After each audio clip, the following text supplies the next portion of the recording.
In this video, I'm going to be doing 100 practice PMP questions with you, and particularly the drag and drop questions. I'm Andrew Ramdiel, and I'm Amazon's #1 best-selling PMP author, and I'm also Udemy's best-selling PMP course creator. Let's get started. By the way, I've taught over 500,000 people how to pass this exam. So with that in mind, let's get started. Now, before we get started, once again, by the way, we're going to be doing 100 PMP practice questions, drag and drop practice questions. Now, before we get started, check in the link below. There is a PDF of all 100 questions that you can download right now. You should download it right now. And what you should be doing is answering the practice questions and then using this video to see if you're answering it correctly. You could do it that way. You could just watch the video and see me go through it, all of it. Either one is fine. So if you download the PDF, you should print it out like I did. And what you should do is then just go ahead and answer it. And I answered it here with a magic marker. Notice I printed it out. And then I just, basically you have to drag one section to the other. Now you could just write it in like I did here. Or you can just drag it in like I did here. These are not the answers, by the way. These are messed up answers. So you could do it that way. Now, let's talk about this particular exam. On this PMP exam, you're going to get anywhere from 3 to 10, sometimes people tell me 12 drag and drop questions, which is a lot. So in this particular video, there are about 25 different variants of these drag and drop questions. So in this video, we're going to cover all of them, and I'm going to be doing about 3 to 5 of each of the variants.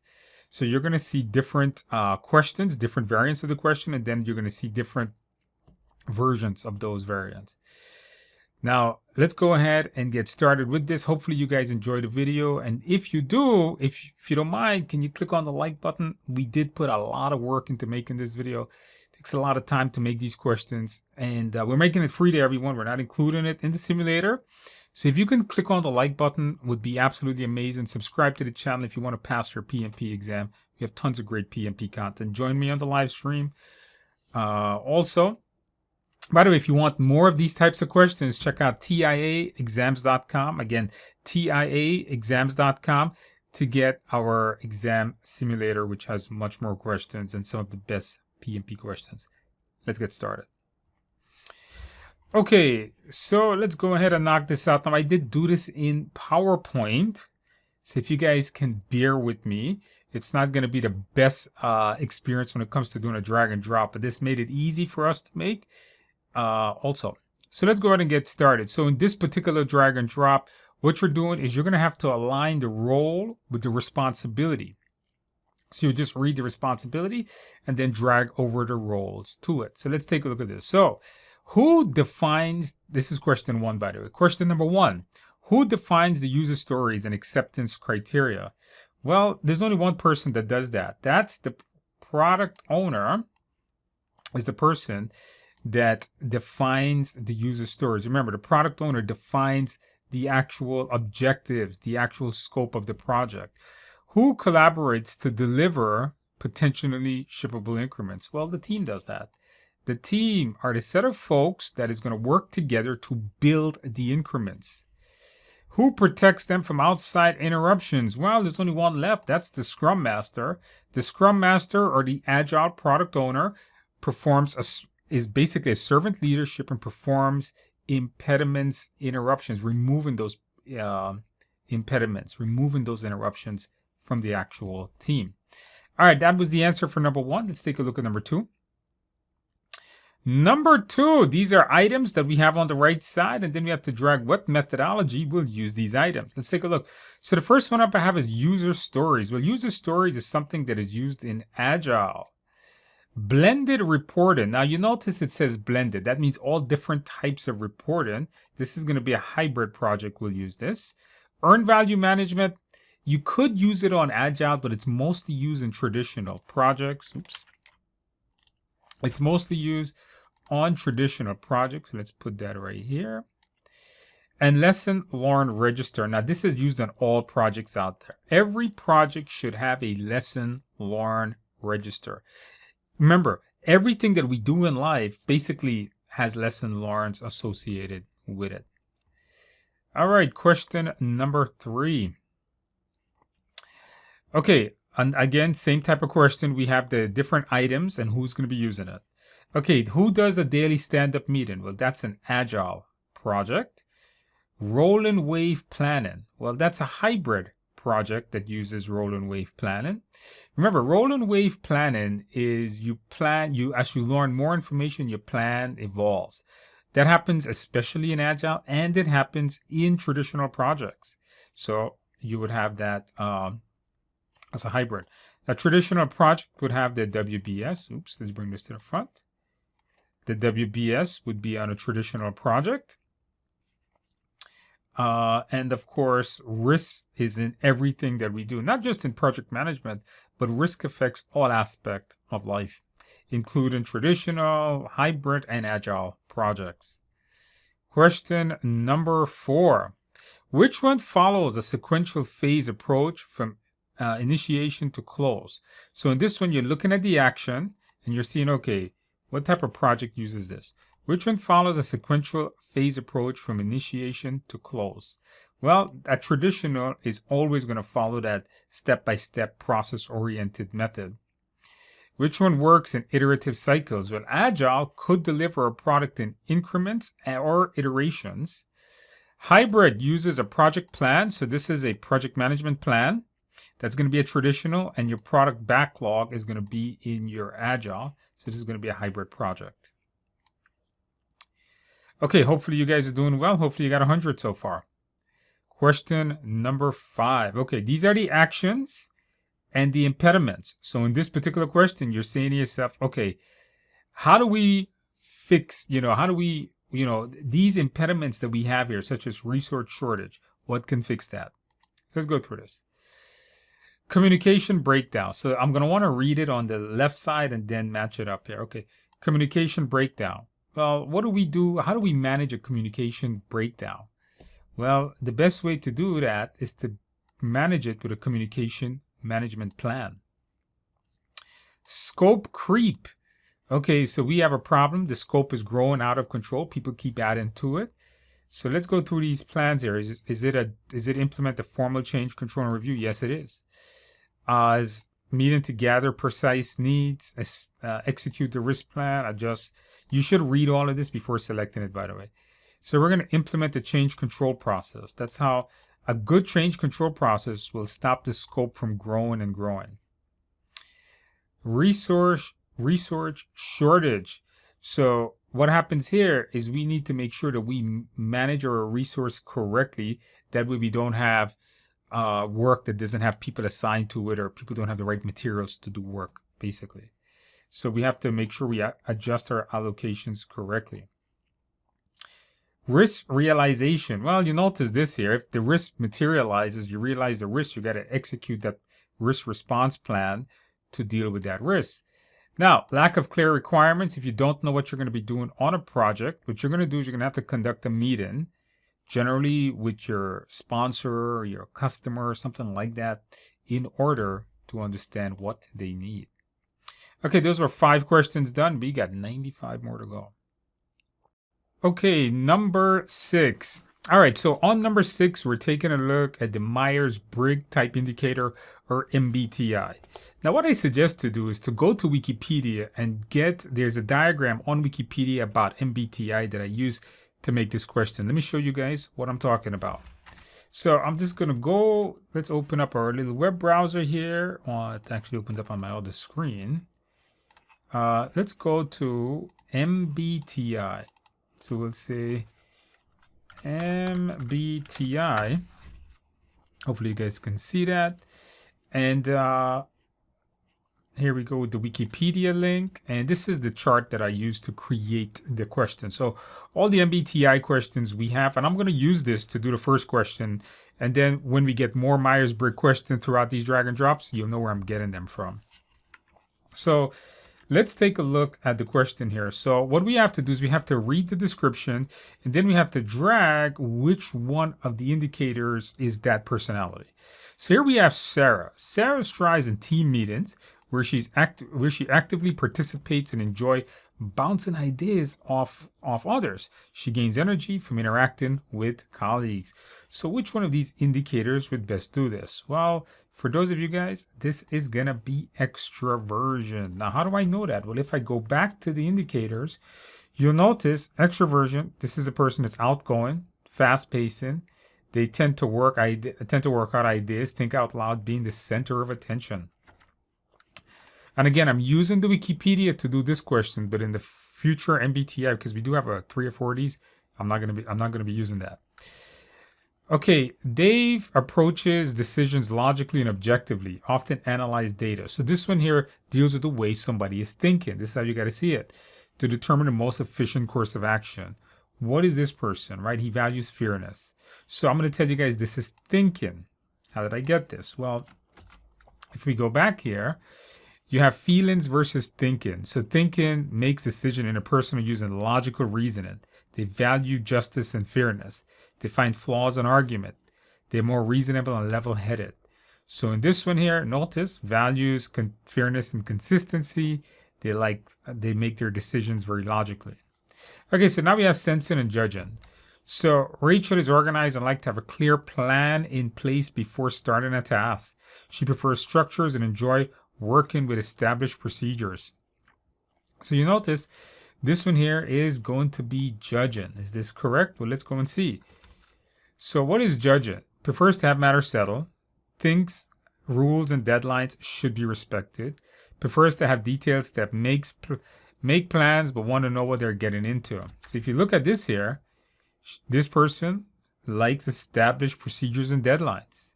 They prefer structures to the way they work. So that's here too. They prefer structures. They like to have that step-by-step way of doing things. They like to have their matters settled. Where is our presentation? All right, here we go. And of course, the last one's going to be sensing. Lisa is detail-oriented, focuses on concrete facts and practical information. She excels at tasks that requires accuracy and attention to the present situation. Let's see if that's correct. So we have sensing is here. Focus on reality, how things are. Pay attention to concrete facts and details. That's exactly what I have here. Concrete facts and detailed information. Okay, I think that these types of questions, MBTI, if you read them and you understand them, you don't really need to memorize it really well. If you read them and you understand them, they should be pretty difficult. The one I'm giving you here is probably going to be more difficult than the actual test. Keep that in mind. Okay, let's go to number 7. So in this one here, you got a problem and there are tools. Like what tools can help you solve this particular problem? So in this one, we're going to go through all the different tools that you can use. So the first thing up, by the way, when you have these really long ones, the easiest way to do this is to just drag what you know right away. That way you reduce the options to the ones you're not sure. And I'm going to show you what I mean on that. So like for example, I can look this and I'm just going to read the problem straight up. Then I'll look at the choices. So missed deadlines, team members are assigned more work that they can handle, unclear task dependencies, frequent scope adjustment, and accurate time estimates. Okay. And some of the tools here that can help us. So we get change control, Gantt chart, PERT, network diagram. Okay. All right. So you know what? Right off the bat, I can see that frequent scope adjustments, you can solve that with a good change control process. That'll reduce the number of frequent scope adjustments if you have a really good change control process. The other one here you have is unclear task dependencies. So if you're not sure what task is dependent on what, then use a network diagram. That's what it's there for. You notice I'm doing this out of order. The ones I'm really clear about, I'm just dragging that, and that leaves others. Team members are assigned more work. Well, how do we handle when team members are going to be overworked? Well, that's resource leveling. Resource leveling ensures no team member is overworked. Basically, no one is working overtime. Now we just have PERT, and you have the Gantt chart. Well, which one deals with time estimates? Well, PERT does, not the Gantt chart.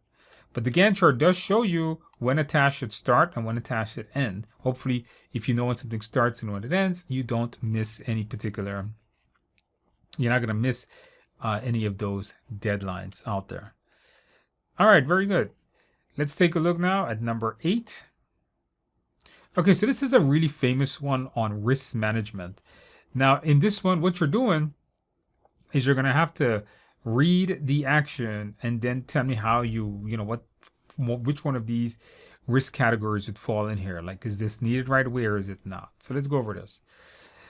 All right, notice, so we have measure the time until the risk impacts the project, assess the speed at which requires a response, okay? How is the risk interconnected with other risks? Evaluate the closeness of the risk event to the present time. And then just go through this. So in this one here, what you're going to do is you're going to have to now put this in the right order. Let's see, measure the time until the risk impacts the project. So this here is going to be dormancy. What is dormancy? Well, dormancy tells you when a risk happens, how long until it impacts the project, right? So a risk can take place right now. For example, a regulation can pass right now, but that regulation may take 4 months for it to be fully implemented or for it to become law. So they may pass a regulation that says, well, on December 1st, you have to do all this.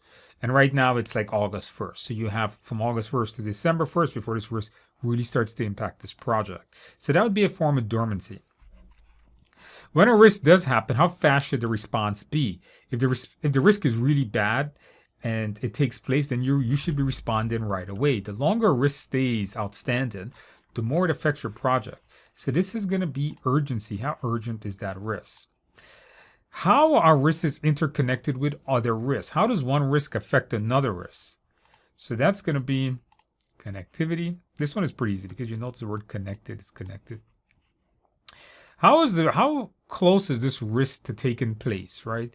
For example, if a risk might happen on Saturday, or it may occur on Saturday, like the possibility of this risk occurring is on Saturday, but today is Monday, then the proximity is about 5 days.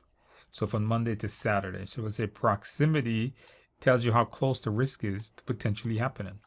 Okay, make sure to know these terms. These are a famous one for your exams. We do have a few of these in this set, by the way. Number 9, let's go through this now. So we have the methodology and the item using that methodology. Let's go through this. So the Gantt chart. Gantt charts are mostly going to be more of like sequential tasks. This is going to be on we don't want the whole box. We just want traditional. We got phase gate reviews. We have sprint planning and stakeholder analysis. And if you're not sure what phase gate reviews, this is a tricky one. Let's go through the ones we know. For example, we know Agile is going to be used in sprint planning exclusively. We know all projects are going to be using stakeholder analysis. You got to know all your different stakeholders. And notice now I have hybrid that's left here. So in this one, so phase gate reviews at the end of every phase, you review what's going on with those deliverables. Now, in this one here, you really have to put everything that you know, right? Put the ones you know. If you have something left over you're not too sure, then that's probably the answer to that one. All right, so I don't think this one here was too difficult. Where's my mouse? All right, here we go. Another one very similar to that one. Mixed deliverable, right off the bat, I can see that's a hybrid. If you see a management plan, you know that's a traditional. Oops, not an agile, a traditional. Now I have incremental delivery and resource management. So incremental delivery is an agile, but you should be managing resources on every single project out there. Oops, got to bring that to the front. All right, very good. Okay, and resource management, by the way, this is going to be dealing with like managing people, equipment, machinery. Do that on all types of projects. All right, number 11. So we have a problem once again, and we have to say, well, how are we going to fix that particular problem? Let's take a look. So the first thing here we have is uncoordinated task handover. So remember, read them first. Meeting going off topic. Activity dependency issues, unplanned work, okay. Unclear task prioritization. All right, let's see. The first one I notice is I have Moscow. So this is a way to prioritize the work, or prioritize the work the team has to get done in Agile. That's must have, should have, could have. We reviewed this in the Agile section of the course. Dependency issues. This one catches my eyes. I'm going to dependency, anything that's dependency, I'm going to do the PDM, tells me the dependency. Uncoordinated task can, so if you're handing over tasks, you know, in what diagram or what tools can show us where tasks, what are the different phases? Like it goes from testing, then it goes to installation, it goes from coding to testing. What shows me all those different things? If you're saying Kanban, you are, oops, not that one. If you're saying Kanban, you are correct. Now you notice I have two things left. I have unplanned work and I have meeting going off topic. Well, if work is unplanned, that's part of roll and wave planning, because roll and wave planning is you plan as time is moving on. Remember, the work becomes more detailed. You create plans as you plan to replan is basically the definition of roll and wave planning. All right, so obviously if the meeting is going off topic, what you should do is time box the meeting. Put the meeting on a certain time box so the team knows that this meeting is only for 15 minutes and going off topic means you will not cover everything. Best answer on that one. Now, I do want to point out that you may not agree that this is the best answer, but this is the only answer that satisfies that. Remember, you're not going for the correct answer. You're going for the closest to the correct answer. You're going for the best of the answer. Let's go to number 12. Okay, another one just like that. We got a task and what can help the team members with that particular task. So maybe we got coordinated collaborative editing of video of project deliverables to ensure version consistency. So we're looking for version consistency. Display milestone and timelines for team members to track progress. All right. Organize a project status update meeting with remote team members. Okay. Facilitate real-time discussion for quick decision-making during a critical phase of a project. All right. Monitor team members' work hours and project time allocation to manage resources effectively. So you want to manage resources effectively. Okay, so let's go through this. So this one here, coordinate collaborative editing. So which one here can we use this? So we want to know version consistency. What can give us version consistency? Online bulletin board, video conferencing, chat room. Okay, version control system. Notice we got version consistent, version control. So version control system is going to allow us to see what's changing as every version of that software or that manipulation of that deliverable is doing. Display project milestones and timelines. So you want to display the project milestones. So we got online bulletin, video conferencing, chat room, or time tracking software. So the best thing here would be an online bulletin board. This shows you all the different things that they're working on and maybe how long it will take to do it. Organize a project status meeting with remote team members. So if you are doing what allows you to organize a meeting? That's pretty easy. That's video conferencing software. Real-time discussion for quick decisions during a critical phase. This is definitely a chat room.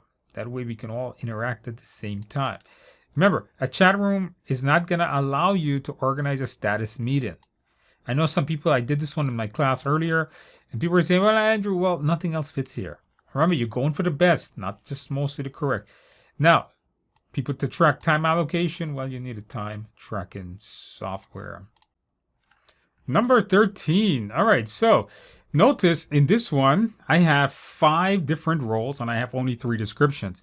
So we only need to use 3 of those 5 particular roles. Now, it's common to see this on the exam where you're just not going to use all the choices. But this one it's much harder than it looks. So you better make sure you know your stuff. So let's go through this one. So the descriptions are: defines acceptance criteria for the project deliverables and a product backlog. Okay. Develops detailed project plans, including schedule, budgets, and resource allocation. Maps out existing process to identify. Okay. All right, so we got manager, sponsor, owner, business analyst, and a functional manager. All right, let's go here. So the first one here is the complex one. Notice defines acceptance criteria for project deliverables. So you're saying, okay, well, Andrew, that can be the sponsor or it could be the product owner. But notice in the product backlog. So if it's a product backlog, it is the product owner, not the project sponsor. Maybe if it would have said like in the scope statement or in the project management plan, then it could have been the project sponsor. Remember, know your agile versus traditional. Detailed plans. So this one here, If it would have said Scrum Master or Agile Project Manager, and then it said Project Manager, you should have gone with Project Manager. The reason is because in an Agile project, the project manager does not make detailed plans and schedules and budgets. This is a traditional project, so we go with a traditional wording of Project Manager. Maps out existing business processes.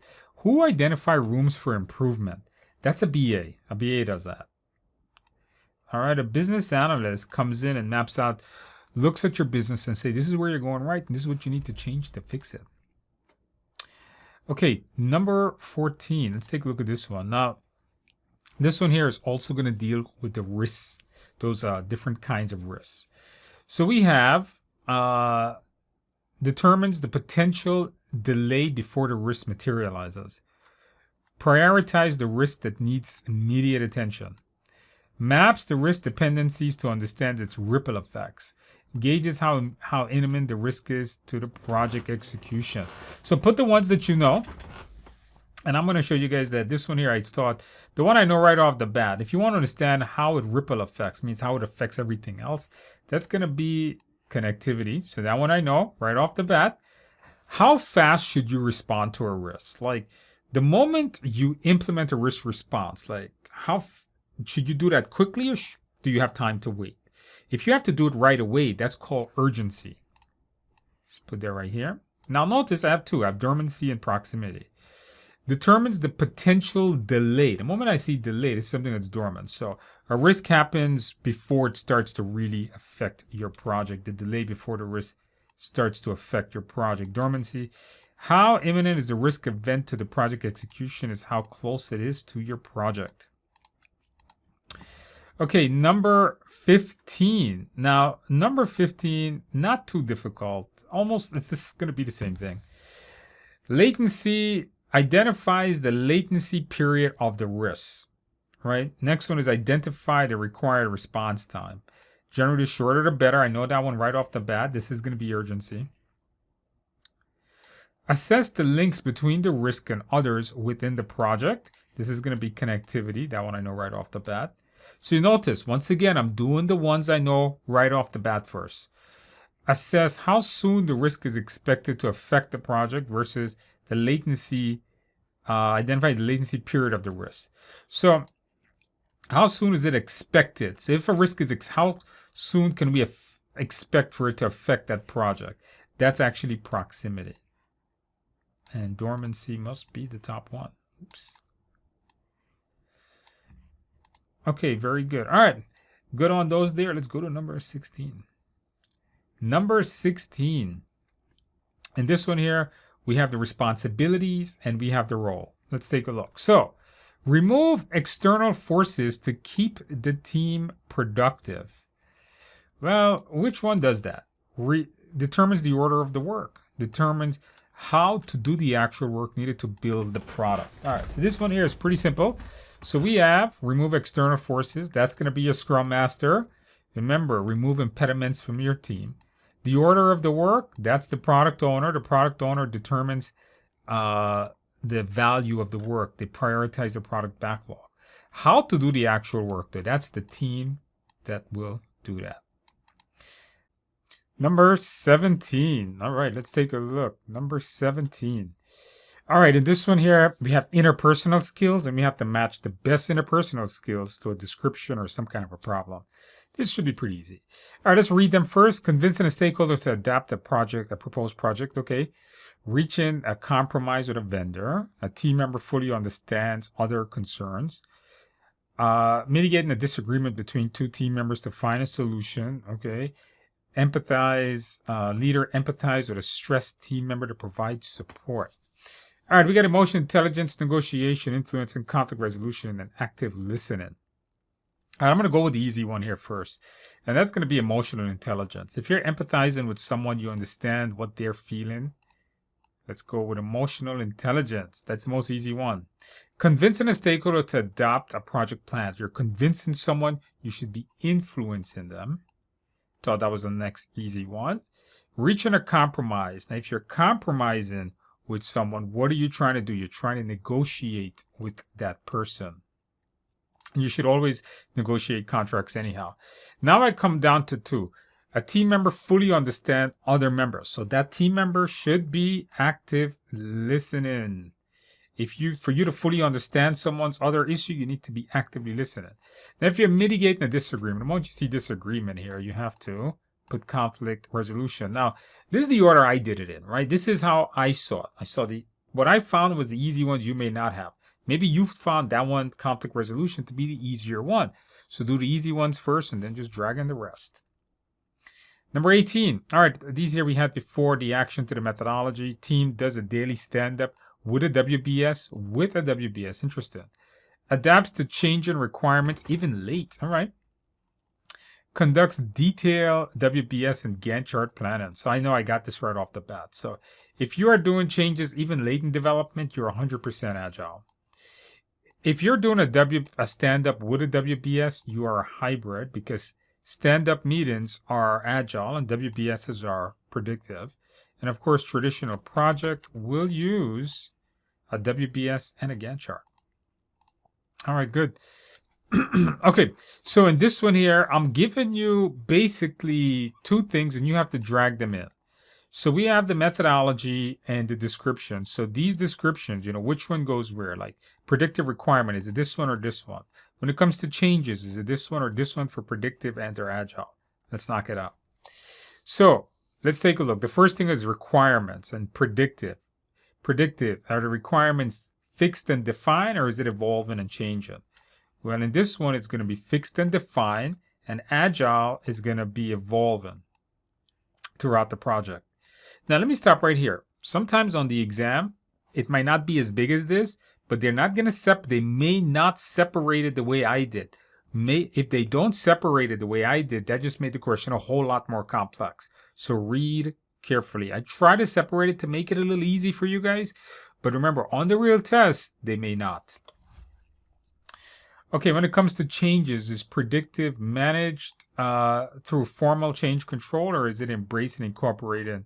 Well, on a predictive, we're going to do that formal change control, and in agile, you're going to consistently do change. When it comes to risk and costs, do we manage iteratively the risk and the costs, or are we assessing upfront planning? Well, upfront planning is going to be predictive, while manage iteratively is going to be agile. Key stakeholders. Do we actively involve them, or do we limit their involvement? Well, actively involved throughout the project is agile, and limited is going to be predictive. The scope is definitely not flexible and predictive. That's an agile thing, and it's clearly defined in predictive project management. So this is a really good one. You really have to know your methodologies to get this one correct. Number 20, let's take a look. Now, number 20, I thought number 20 is going to be, this one's a little bit of a difficult one. So you want to make sure, once again, do the easy one first and do the hard ones. Number 20, track and merge code changes from multiple developers, okay? Edit documents in real time with team members, all right. Collect and display team feedback suggestions on project processes. Resolve intermediate issues or roadblocks through instant messaging. Conduct kickoff meetings with geographically diverse teams and stakeholders. All right, so what do we got? Collaboration tools, bulletin boards, version video conferencing, chat rooms. All right, let's go knock this out. The first one I'm going to do is video conferencing, because a kickoff meeting with a diverse team, do a video conference with that, not a chat room. Let's do a video conference. Collect and display. I thought this was easy. Suggestions on project progress. This is going to be that online bulletin board so you can see what's happening on the project. Edit documents in real time with the team members. Collaboration tools. Notice merge code multiple on the same project. You're going to have to, if you're merging multiple codes from people, you need a version control system. And of course, if you want to do instant messaging, it's chat rooms. That's actually the easiest. Second, I thought that was the second easiest one there. Number 21. All right, let's take a look at this here. So we have some words, some problems, and some tools that can help us with this one. So let's go take a look at this. Now, 21, I don't think this one was too difficult. All right, here we go. Overlapping activities. So if you have things that are overlapping, where can you see the overlap? Which one here shows me overlapping activities? How far is the schedule off? Fragmented works. Unrealistic deadlines. All right, let's go. Which one here is overlapping? Well, which one shows me activities? Only the CPM. That's going to be your critical path management, right? So that shows you all. Nothing else here shows activities, by the way. WBS doesn't have the sequence of the activity, by the way. How far off are you off schedule? Well, that's going to be your earned value, because not status. Earned value, remember the SPI shows you, SPI and SV shows you how far you're off. Unrealistic, inconsistent reporting. So if you have inconsistent reporting, then meetings can help with the reporting. Notice you have two left. You have WBS, which one deals with work? This one deals with work. Unrealistic deadlines, the schedule baseline. Now, if you're wondering, well, why didn't you use the schedule baselines at how far off schedule? Because the schedule baseline just tells you when the project starts, when it ends. It doesn't say how far you're off. The earned value tells you the status of the work. That was a trick. 22. One of the most famous drag and drop question is probably going to be what is known as Tuckman's ladder. Now, we did cover this in the course. You just got to know what's happening in the different stages of team development. Let's knock this out here. All right. So let's read it through. Final stages where team members reflect on achievement and transition out. Team members work collaboratively and effectively towards common goals. Team members develop stronger relationship and sense of cohesion, characterized by power struggles and competition, and then initial stage where team members are polite towards the task. All right, so here we go. Forming, storming, norming, performing, and adjourning are the actual stages. Let's get into it. Now, I'm just going to put the ones that I know right in order here. So, initial stage where they're polite and oriented, they're learning about the task. That's going to be forming. Power struggle and competition, this is going to be storming. Oops. This is going to be storming. We have final stage where team members reflect on achievement. This is going to be adjourning. That one needs to come to the front. Here we go. Team work towards a common goal. This is them performing the work. Team members develop stronger relationship and a sense of cohesion. So now cohesion means a sense of grouping, a sense of coming to an agreement is normal. All right, so remember to review this topic in the course. All right, number 23. Okay, so now we got to match the methodology to the item.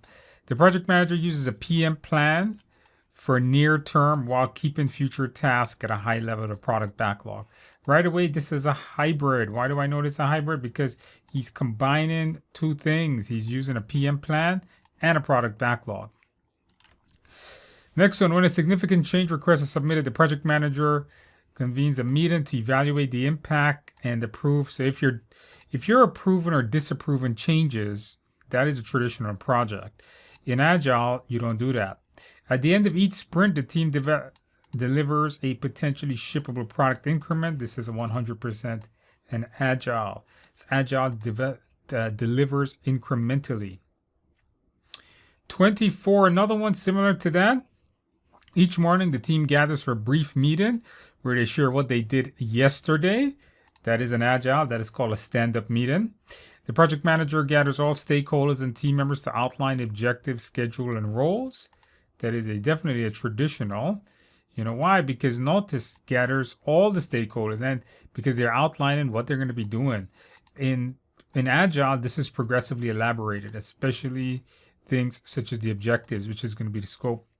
The project manager involves stakeholders continuously using Agile for regular feedback while maintaining a structured scope. If the scope is not changing, but you're using parts of Agile for parts of the project, that is known as a hybrid project. All right.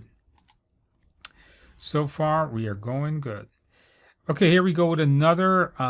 This is going to be another one of those MBTI ones. All right. High productivity and synergy categorizes this stage. I like that. Kind of vague. Team members celebrate accomplishment, prepare for future endeavors. Okay, I think I know what that one is. The team builds trust and establish a working agreement. Okay. Team members are learning about the project and their roles. Frustration and disagreements are common. Okay, so this one here, you got to just drag what you know for sure and eliminate them.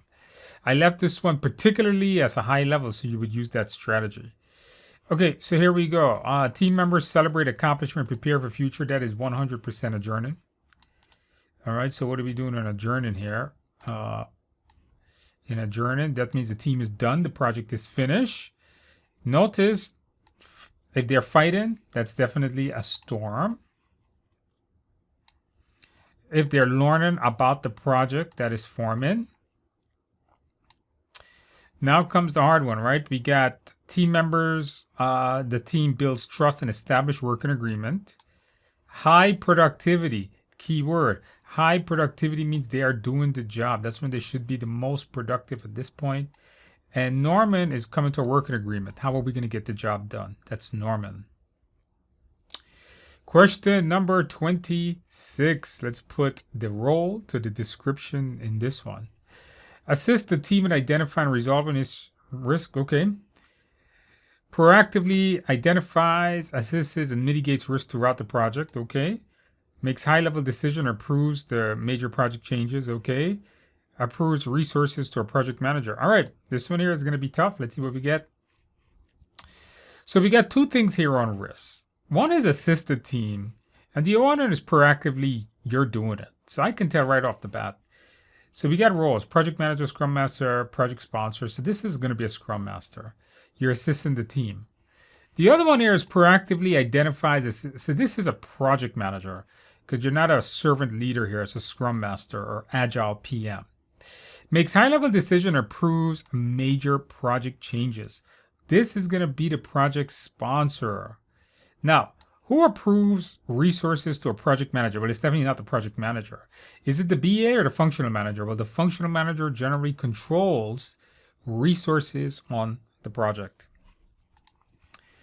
All right, question number 27. Adapts and customizes practices based on project needs. All right, this is one of those methodology questions. Uses a detailed project plan and timeline. Uses sprints to manage work. All right, this is easy. So if you're using a sprint, you're doing agile. If you're using a detailed plan, that's traditional. And if you're adapting and customizing, well, that's pretty self-explanatory. And anything you're doing, that would be a hybrid of the two of them. Okay, pretty simple one. All right, here we go. So now we have match a description to the tool. So you basically got to describe the tool that we are using in this particular one. Let's see what we get. So monitor progress and predicting completion. All right. Adjusting activities within resource constraint. Okay. Identifying and managing task relationships. Okay, so which one here would be the best thing that we could do? So notice if you're monitoring the project progress and you're looking for when things can be completed, or even predicting it, that's going to be a type of a burn down chart. So for your exam, you might get a variance of this where it might say burn up or burn down chart. So make sure you know the difference. Adjusting activities within resource constraints. Which one here deals with manipulating activities? Well, there's crashing and smoothing. Smoothing is when you watch how you assign relationships between your tasks to ensure it doesn't increase the critical path. It's a way of making sure that resources are not over-allocated without adjusting the critical path. All right, so remember that. That's versus resource leveling. Now, if you're looking at dependency mapping, so dependency mapping deals with the dependencies between the tasks themselves, between those activities. All right, so even if you didn't understand dependency, you should have got these two here. And try to break it down. Sometimes they look complex, but if you start to break it down, they're not that bad. Number 29. All right. We got to do the document. So we got a retrospective, we got a user story, and personas. Okay, let's see here. So understand the customer perception of value, target, audience, demographics, user feedback reports. All right, let's see what we got. So where would we use one of these things? Okay, so right off the bat, I noticed one. If it's something to do with value, the user stories, that one in particular deals with value.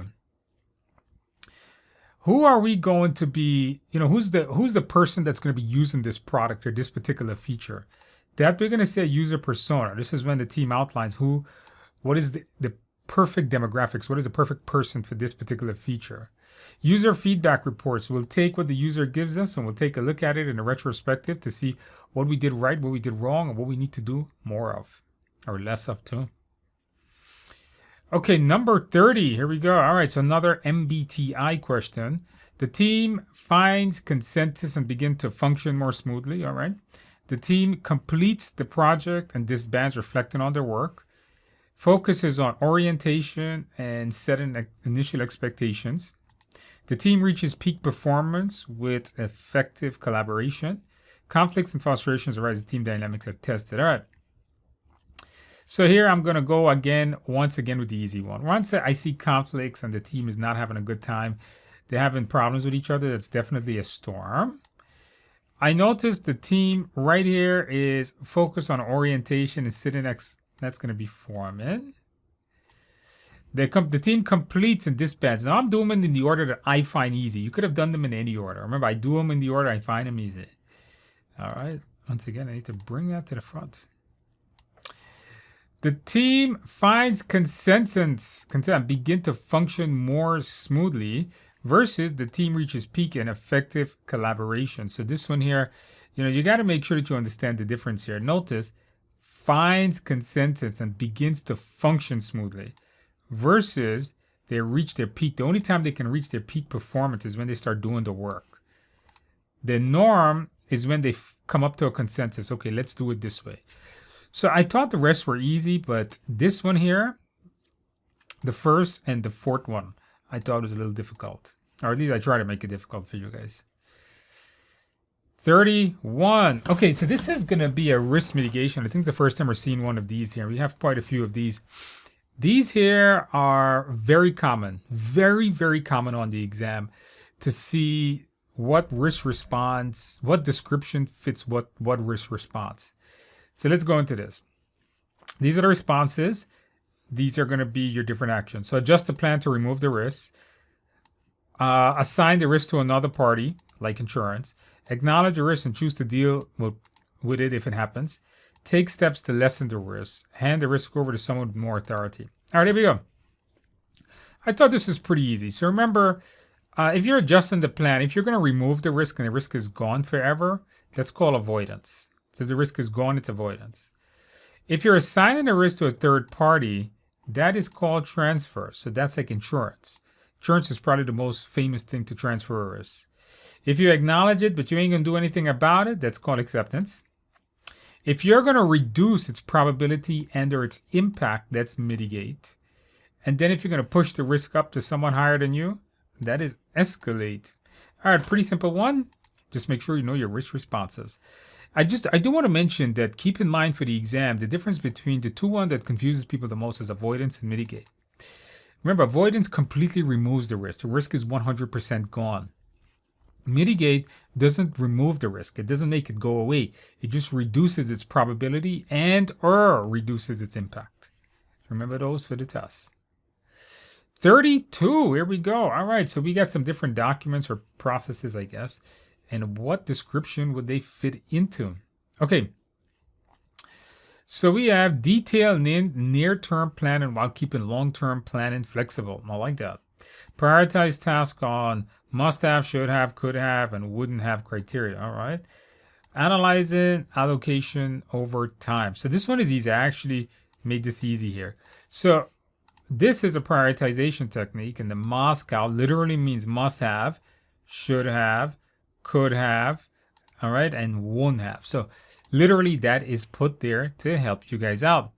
And then you got to now determine, which one is going to be the best one here. Detail near-term planning while keeping long-term. Planning, rolling wave planning means your planning gets more detailed as time is progressing. So you're not creating detailed plan for things at the end. You're creating detailed plan for things now. And as you get closer to that activity, you actually start to detail it. Histogram analysis. So a histogram over time can show you how resources are allocated over time. If you remember, a histogram is a bar chart, and a bar chart could show you guys, Like in month 1, you had 10 resources. Month 2, you have 15. Month 3, you have 30, and so on and so on. So remember, that is analyzed on a bar chart. 33. All right, we're on a roll here. All right, so here we have another one of the methodologies. At the start of a new sprint, the team meets to discuss the task for the upcoming iteration. Okay, the project managers finalize the scope and obtains formal approval. Okay, the team delivers the work in short iterations while planning subsequent phases in detail. Okay, so and now this one here is gonna be, it's not the easiest one. That I'll tell you guys straight up. But you got to put in the one that you know for sure. Notice the project manager finalizes the scope and obtains formal approval. So this is 100% traditional. Now you got two that sound similar. At the start of a new sprint, the team meets to discuss the task for the upcoming iteration. That's agile. The team works in short iterations while planning subsequent phases of details. So it seems like in the beginning, they're doing agile, and later on phases, they're going to be doing more detailed planning. And detailed planning is really not a categorization of agile, making that a hybrid one. 34. All right, another one of those Tuckman's ladder. The team works efficiently towards achieving project objectives. All right. The project ends and the team parts ways or transition to new tasks. Norms are established and the team begins to work more harmoniously. Did I pronounce that right? The team meets and start to understand the project and understand each other.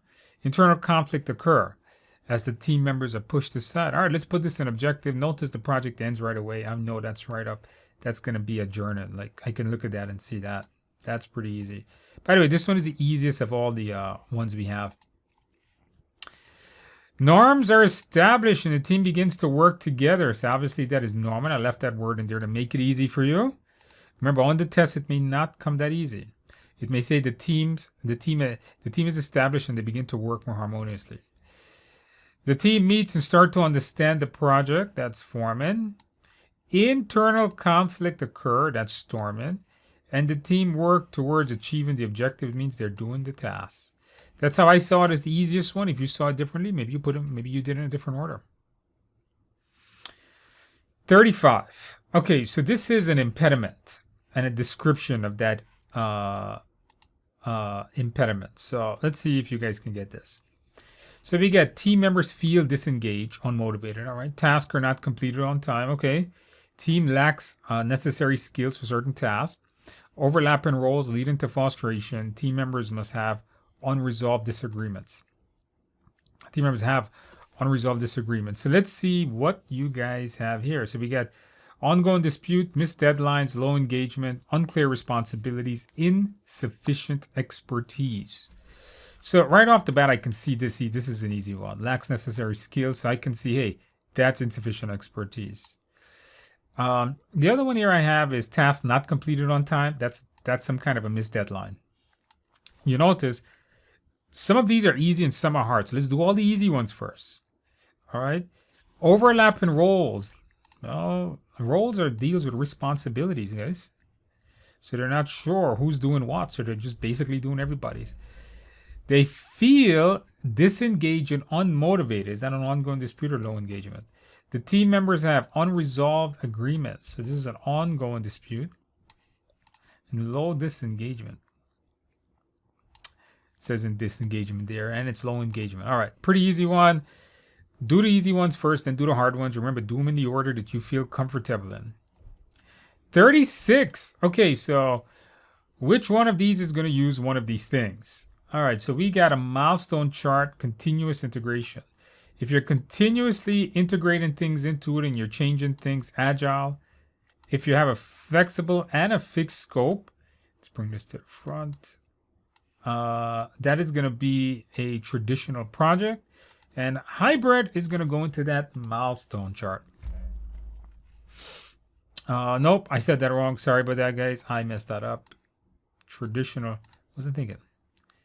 So a hybrid is a flexible and a fixed scope. A milestone chart is traditional. right? Because if you know the milestone ahead of time, means you're setting up when you should be doing what work, and that's more of a traditional thing than anything else. All right, here we go with different kinds of risk categories. So commercial, technical, management, and external. All right, so we have pertains to system integration, testing, and validation, okay? Focuses on cost benefit analysis, ROI, market entry strategies, all right? Involves project timelines and resources. Considers partnerships, stakeholders' expectations, and market regulations. Okay, so if it deals with technical things like testing systems, for example, things like IT systems, that's considered a form of a technical risk. If it focuses on cost benefit, ROI, and market strategies, if it's focusing generally on money, it's going to be a commercial risk. If it's focusing on how to manage the risk and ensure the resources are there to respond to the risk, that's management. Not external, management. And if it's you can categorize risk by things that can externally affect the project, such as regulations or other types of partnerships, would be an external risk. This is also, by the way, this is also another very, very famous one. So make sure you guys understand that one. All right, here we go with another one of those methodologies to actions. Let's take a look. So we have implements regular retrospectives for process improvements, integrates agile iterative with traditional risks, uses critical path method. All right, pretty easy one. So we know if we're doing a retrospective, we're doing agile. If we're integrating iterative development, we're doing with traditional risks. If you're integrating agile and traditional, you're doing a hybrid. And traditional, you don't want the box, we just want the word. That would be a traditional project using CPM, or critical path management. 39, let's see where we are here. All right, so this is a big one. So the description of the term. Okay, so where would we be using these things? So captures and distributes project knowledge, best practices, okay. Standardize project management across the company. Define roles and responsibilities and processes for project oversight. I'm looking at the side there. I'm trying to make sure I get it. Shared norms, values, norms, and beliefs. Okay. Efficient and effective deployment of resources. All right. All right. I don't think this one is difficult. Let's go through this. So if we want to capture and distribute project knowledge, okay, that is knowledge management. It's just capturing all of the work that they're doing. Who standardizes project management across the organization? The project management office, or the PMO.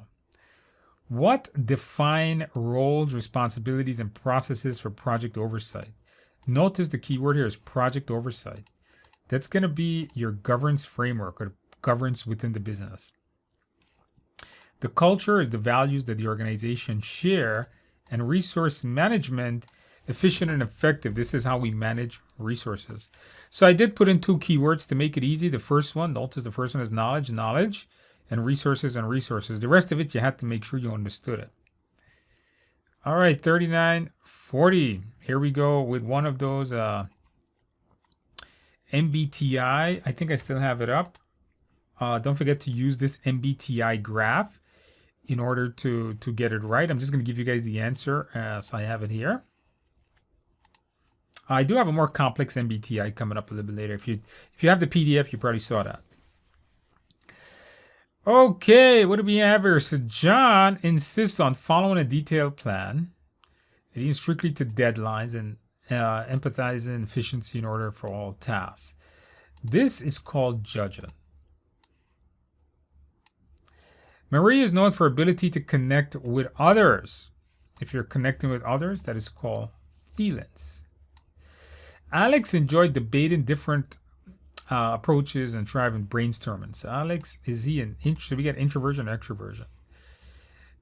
David is methodical and relies heavily on data and logistics to make them, prefers to work independently. He's 100%. He is an introversion.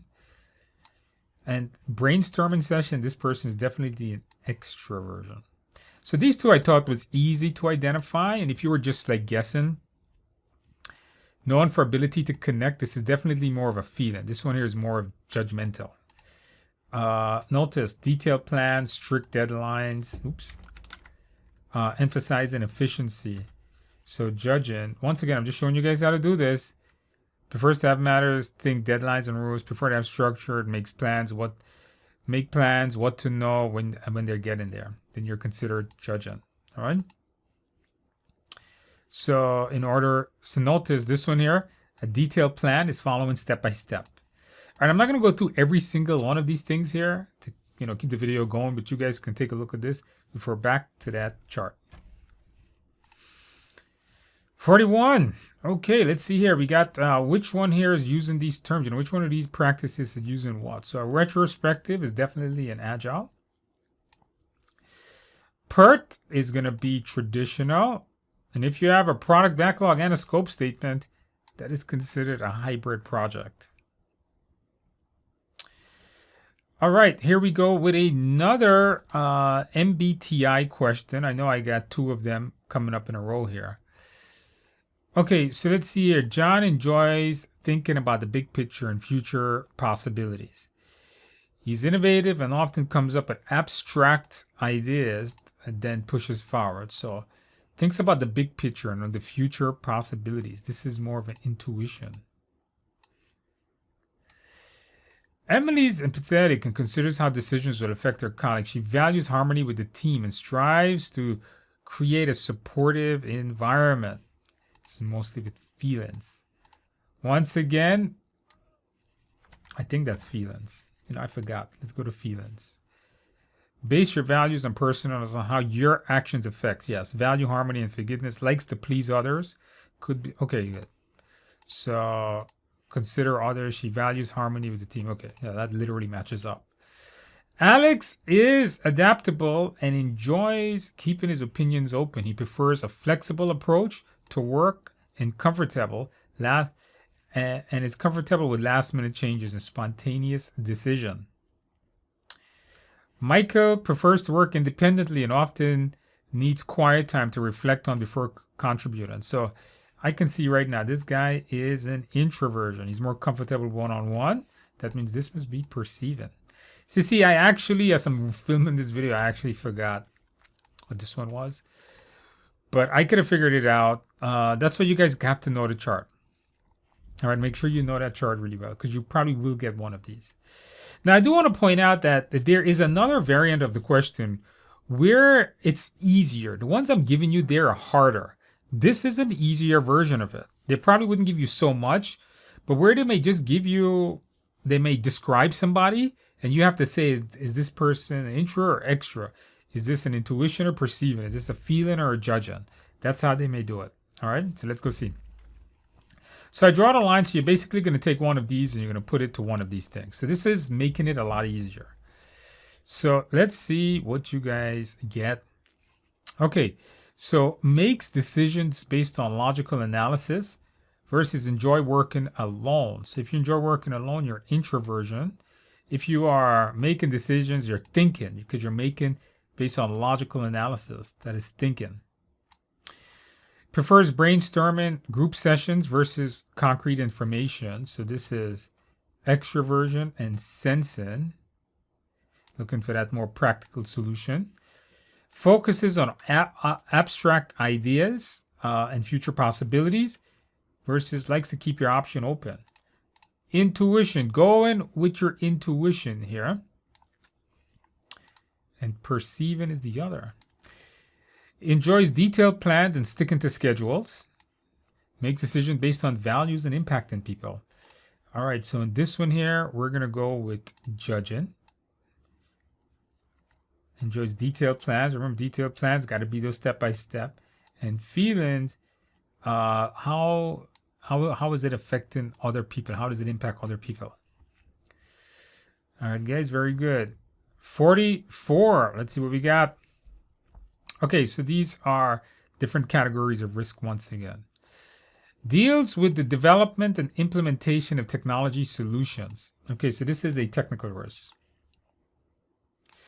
Addresses the buying, selling, and economic aspect of the risk. Anything that deals with money is generally considered a commercial aspect. Involves leadership and direction to manage. So if you're managing risk, considered management. This here, if you're doing how, who's going to be managing a risk? How are they going to be managing a risk? If it's external to the things such as regulatory, environmental, or socio-political factors, that is considered external to the actual risk themselves. All right, let's see here. The term to a particular description. List of criteria that a product should meet, okay? Capturing user requirements in non-technical language, all right? High-level description of the long-term goals and purpose. Did we miss about on purpose of the product? All right, let's see what we got here. So, list of criteria. This is definitely going to be the definition of done, the criteria that it must meet. User stories is how the users describe what they want in really easy language that everybody understands, so they understand the value. High-level description, long-term goals is always going to be the project vision. What is it that they want? And the product vision, what is it that they want out of that particular product? 46. All right. We had something similar to this earlier. Let's see how we do this. So we're going to be using some of these tools here to help us answer some of these questions. All right, conduct a virtual meeting and presentation with stakeholders or team members in different locations. All right. Facilitate quick real-time communications and brainstorming sessions amongst team members. Okay. Manage changes to documents, code, ensuring all team members work with the latest version. All right. Post project updates and important announcement for the entire team. Okay. Track project progress, assign tasks, and manage deadlines to keep the project on schedule. All right, so this here, we have quite a lot of things here that we got to go through. So right off the bat, I'm just going to go with the easy one. Virtual meetings. Easy. Video conferencing software. All right. The moment I see that. Real-time communications, brainstorming, a meeting should, people say, should you put chat room here? Well, generally we don't do meetings in a chat room. We should do meetings. We can communicate real time in a chat room, but when it comes to virtual meeting, you got to do that video conference. When it comes to managing different versions, you need to have a version control system. Post project updates and important information announcements that anybody can, that's going to be like a message board, like a bulletin board. How do we track the project? PMIS. What's your PMIS, right? What's your project management software? Microsoft Project allows us to keep a track of all the tasks and who's assigned to do what. Number 47. All right, now we got to know. The meetings. Oops, I made a mistake here. They should say meetings or agile ceremonies. These are actually called. What agile ceremonies lines up with what description? All right, let's go. So we have the team demonstrate the work. The team demonstrate the work completed during the sprint. If they're demonstrating the work, that's going to be the sprint review. Oh boy, I don't want to grab the box. I just want to grab the text. Team members discuss progress, impediments, and plans. Okay, that could be more than one of those. The team member defines the work to be accomplished in the upcoming sprint. I'm going to say that is sprint planning. The team member reflects on past sprint to identify improvements, retrospectives. And if they're discussing progress, that is definitely a stand-up meeting. All right, pretty easy one. Hopefully you guys got that. Let's keep on going. We're almost at the halfway point, everyone.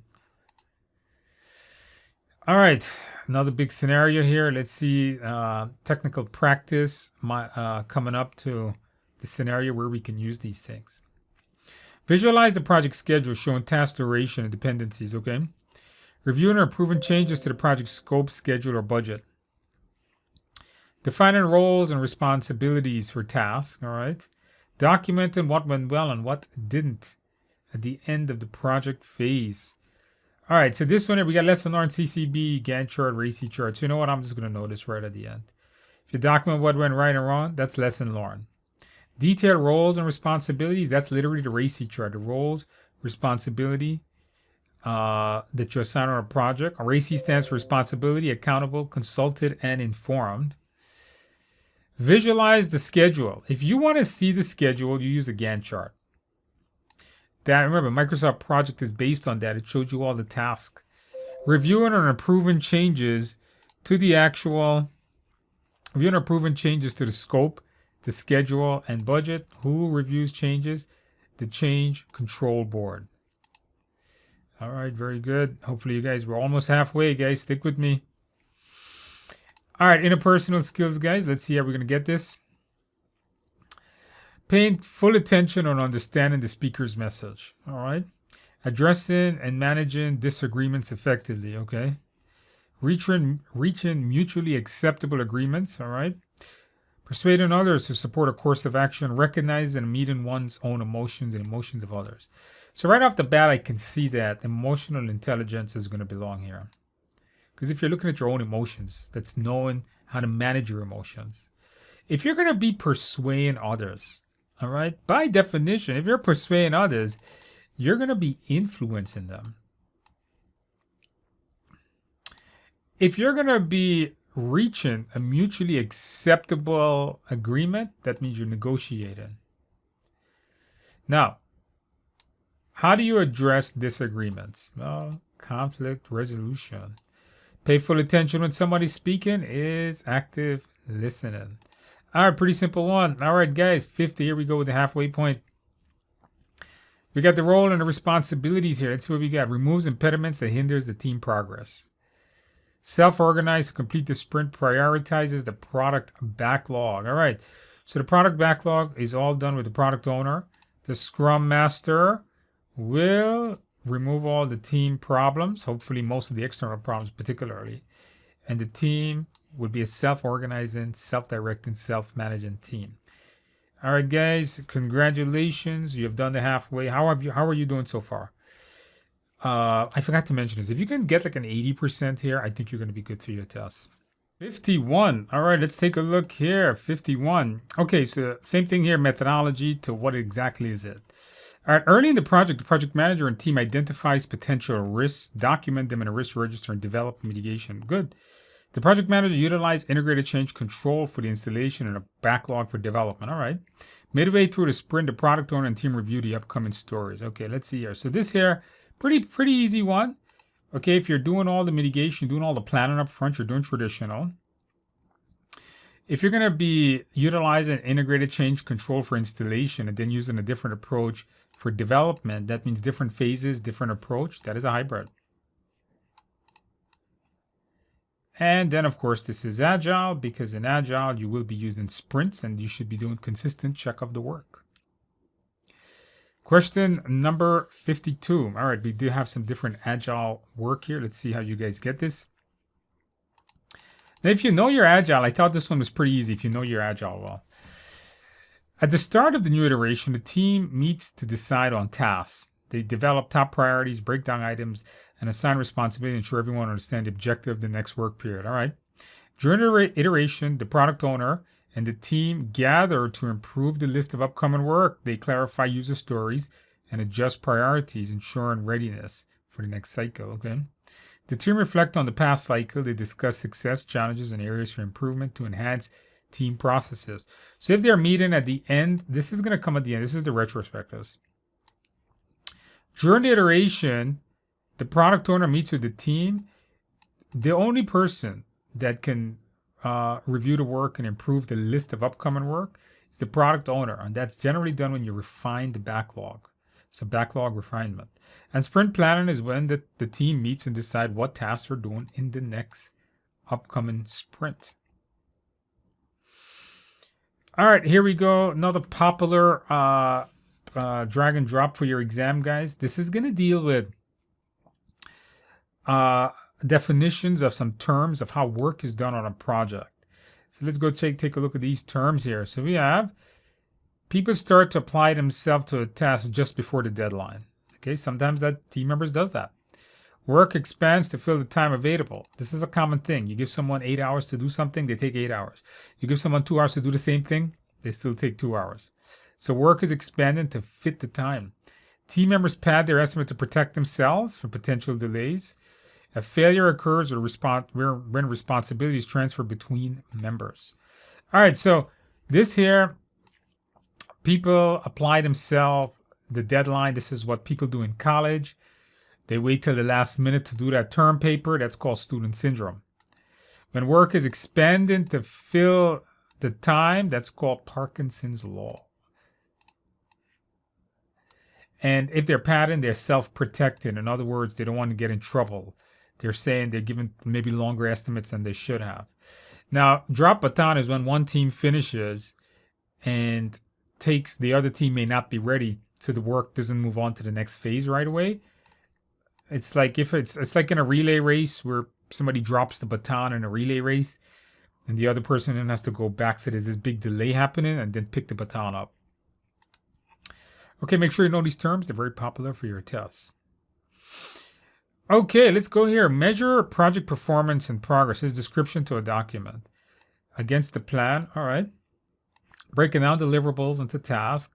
Adjusting task assignments. Okay, so which one here is going to measure progress? Well, EVM does that. Earn value management is how we will measure what's going on the project. Which one here breaks down work? Well, the work breakdown structure does that, the WPS. Resource leveling is ensuring that no one works overtime. 55, another one with those terms. Let's see what we have here. Okay, so team members inflate time estimates to safeguard. So that way nobody yells at them if they take too long. That's called self-protection. Delays or issues arising from adequate handover. So if one person is handing over the work to the other, if there's a delay there, that's the drop baton. Starting a task late. Starting a task late due to waiting until the last minute. That is 100% student syndrome. The duration of work expands to meet the time is Parkinson's law. All right, let's see here with the different, these are not going to be risk response. This is agile meetings. Once again, we messed that up. Okay, let's go in here, guys. Agile meetings. So showcase the work done during the sprint to gather feedback. That is the sprint review. Held after a sprint to discuss what went well, what didn't, and how to improve. This happens at the end of the sprint, guys. This is the retrospective. The team plans and commits to the work for the upcoming sprint. That is the sprint planning. Meeting for the team to update on progress and discuss any blockers. The daily stand-up meeting is what they do every day. They discuss any problems they're facing that day. Okay, here we go with organizational structures. Now this one here, you really got to just put in what you know for sure and then work it through like that. Okay, an organization where a project manager has a little more power than a functional manager, okay? A company where team members have dual reporting, all right? An organization where the department operates independently, okay? A company where a project manager coordinates with functional manager retains control, okay? An organization where employees are dedicated to projects and report to project managers. All right, so here we go with our different terms here, the different structures. So if it's project oriented, this is a projectized structure right here. How do I know that? Because you notice there's really nobody reports to anybody as project manager has full control. Notice you have where a project manager is coordinating, but the function manager is retaining control. But the project manager, a company project manager coordinates. They have coordination, so they're not true functional. This is more of a weak matrix. A company where departments operate independently. This is a functional structure where every project manager is in their own department because functional manager controls everything. A company where, now if you have the true matrix structure, everybody reports to two people. Because in a true matrix or the balanced matrix, what happens is you report maybe 50% of the time to PM and 50% of the time to the functional manager. So there's dual reporting, equal reporting is the key here. And if the project manager has a little bit more power than a functional, that is the strong matrix. All right, very good. 58. Okay, we got the descriptions and we got documents. All right, so let me see. Let's see here. Defining and controlling project perimeters. Okay. Documenting insights for future references. All right. Identify stakeholders' interests and impact. Okay, so future reference. This here looks like the lesson learned register. Identifying stakeholder interest, stakeholder analysis. And how do we define and control what's in a project, the perimeters, what should and should not get done on a project? Your scope baseline does that. 59. Okay, let's see here. We have some terms and some documents here. All right, so let's see here. Understanding the value. Well, the user story tells me values. What the completed work means and the long-term objective. Completed work is going to be, for something to be completed, is the definition of done, and anything long-term is a product vision. 60. All right. Here we have the Agile meetings once again. I think I made a mistake there. Agile meetings, here we go. So, present the completed work to the stakeholders. This is going to be your sprint review.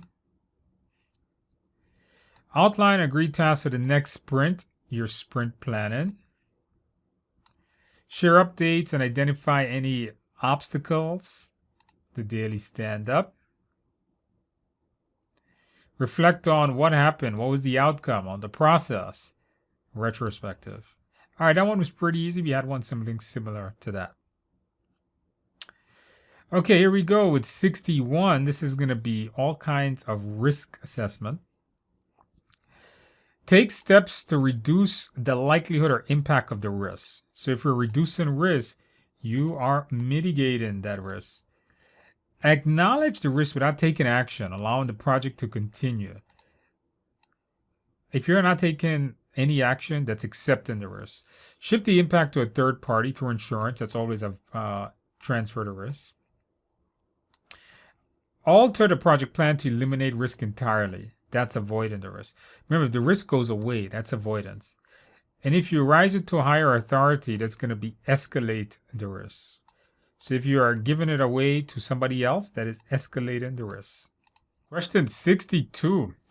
All right, here we go. Once again, we have terms and descriptions to match those up. Okay, so we have regular updates, involvement for key stakeholders, process for submitting and approving changes, hierarchy and reporting relationships outlined, regular risk assessment and mitigation plans in place, formal approval required before starting a task. Okay, let's see what we have.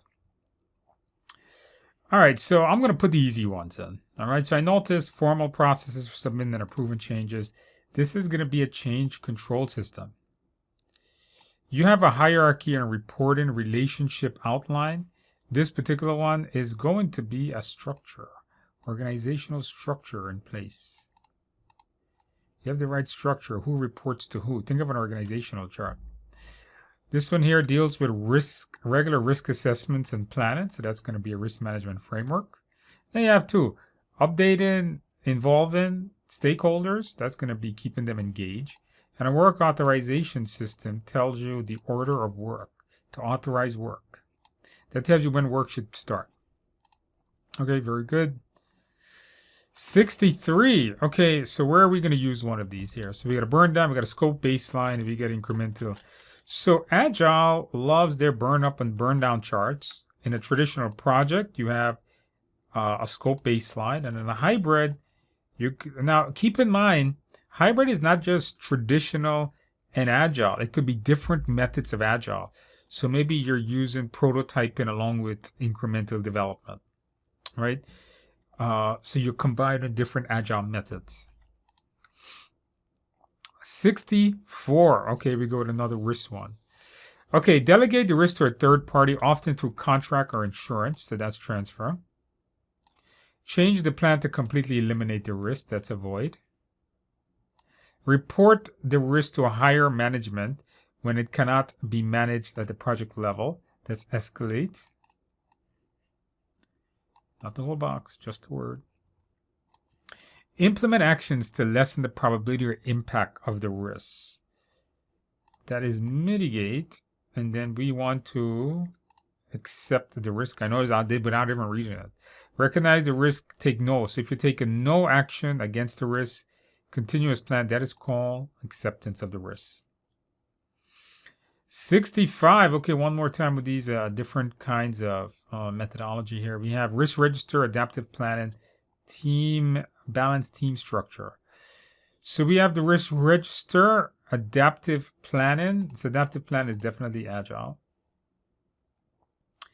So we have risk register. We'll go traditional.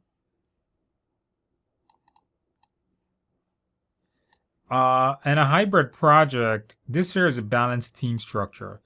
So a balanced team structure is when you change the structure as needed. And that generally goes into hybrid.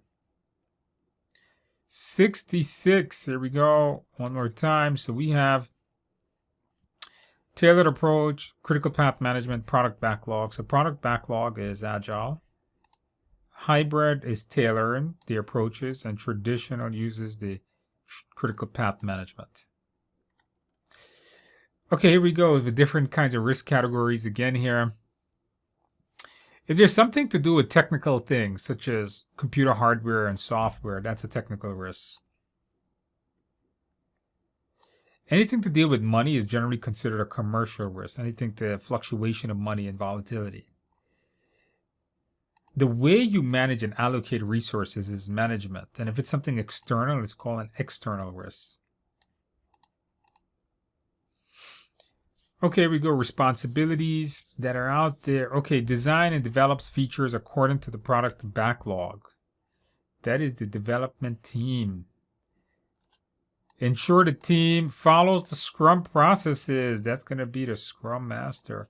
Who maintains and creates a product backlog, guys? The product owner does. Very good, very good. All right, here we go with one of these terms again. Add an extra time to avoid potential overruns. This is protection, self-protection of yourself, so no one blames you if you go overtime. Issue advises you to poor handoff. If there's a poor handoff or transition between tasks, that is called the dropped baton. The time required for a task will expand to fit the time is called Parkinson's law, and procrastinating until the deadline is called student syndrome. All right, guys, number 70. We're getting down to the end here, finally. Involves the application. So this is another kind of risk. Specialized knowledge and skills. This is going to be a technical risk. Oops. Oh boy, sometimes it's hard to grab these things here. Market conditions, customer needs, financial visibility. All right, I like that. Emphasize the plan and organizing. That's actually management. Can I grab management? Outside factors is external. And commercial is financial. Again, anything to do with money is financial. 71. Okay, so 71 here. We got this is another long one. You really have to just go out there and see how to give it your best shot. Do the easy ones first and then just drag the rest in. Team members are unsure of project expectations. Okay, insufficient resources, completed tasks. Uncontrolled changes or continuous growth in project scope. Team members are not effectively sharing. Okay, unidentified risk has materialized impact on the project. Okay. One thing off, I know I was looking here, lack of clear scope creep, communication breakdown. Okay, scope creep I know right away. Uncontrolled changes to the scope. So that's the first one that I saw. Insufficient resources is definitely a lack of resources, resource shortage. Team members are unsure of expectations, like what the project should be doing. Well, this is lack of clear requirements. Now I'm just down to two. An unidentified risk is materialized. So this is risk realization. Risk realization means you understood the risk just took place. And communication breakdown is communications not happening on the project. All right, here we go with another risk question. All right, change the plan to eliminate the risks, avoid the risks. Transfer the responsibility to a higher authority, escalate the risks. Acknowledge a risk but take no actions, accept the risk. Shift the impact to a third party, transfer the risk. Take actions to reduce the likelihood. Let's mitigate the risks. All right, hopefully you guys got that. 73. Oh boy, we got a lot of different roles here. Hopefully you guys got this one. Assigns teams and resources from the departments to the project. Okay. Oversees scope, schedule, cost, quality, and stakeholders. All right. Represents the interests of the customer and end user. Okay. Gather detailed requirements from stakeholders through interviews and workshops. All right. Ensure the team adheres to agile principles and practices. All right. Okay, so right off the bat, I know this is going to be Scrum Master. Now, you notice I got 1, 2, 3, 4, 5. I got 5 things, but I have 6 things. So we're not going to be using one of these. So let's go here. Oversee scope quality. This is definitely a project manager. Okay, remember, project manager is more traditional. They oversee all the aspects of a project. Who represents the end users on a project? The product owner does. Represents the interests of the customers and the end users. That's generally the job of the product owner. Assigns team members and resources from who owns departments. Functional manager. Gather detailed requirements from stakeholders through interviews. Detailed requirements, a business analyst goes out and talks to the different stakeholders out there. Generally, they also use workshops. All right, 74. Let's see what we have here. Throughout the day, the team members update current status of their tasks, ensure visibility. At the end of the phase, the project manager holds a review meeting and choose the new methodology. Okay. The project uses critical path to identify the longest sequence. Okay, so who's using critical path? Right here. If they're choosing a new methodology, if they're always choosing new in the middle of the project, it's a hybrid. And team members update the current for their tasks. So throughout the day, definitely agile. They talk to each other all day long.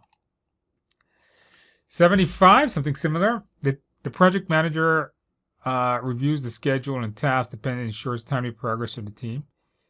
The project uses blended reporting. At the end of the sprint, the team holds a retrospective. So this is agile. If they use it blended reporting, that's a type of a hybrid. The reviews the schedule, tracks task dependency. So if you're managing that schedule, you're seeing what tasks dependent on that, and managing that team, that is a traditional project you're working on. Question 76. All right, let's take a look at this here. So this one is a little bit more complex. It does have some pretty vague terms. Put that in purposely, see if you guys can get it. Okay, we have the problem is to match the tool that can help solve that problem. No effective communication methods for monitoring major tasks. Unexpected events impact the project timeline. Lack of timely information sharing leads to delays. Essential team members are not available when needed. And work creep.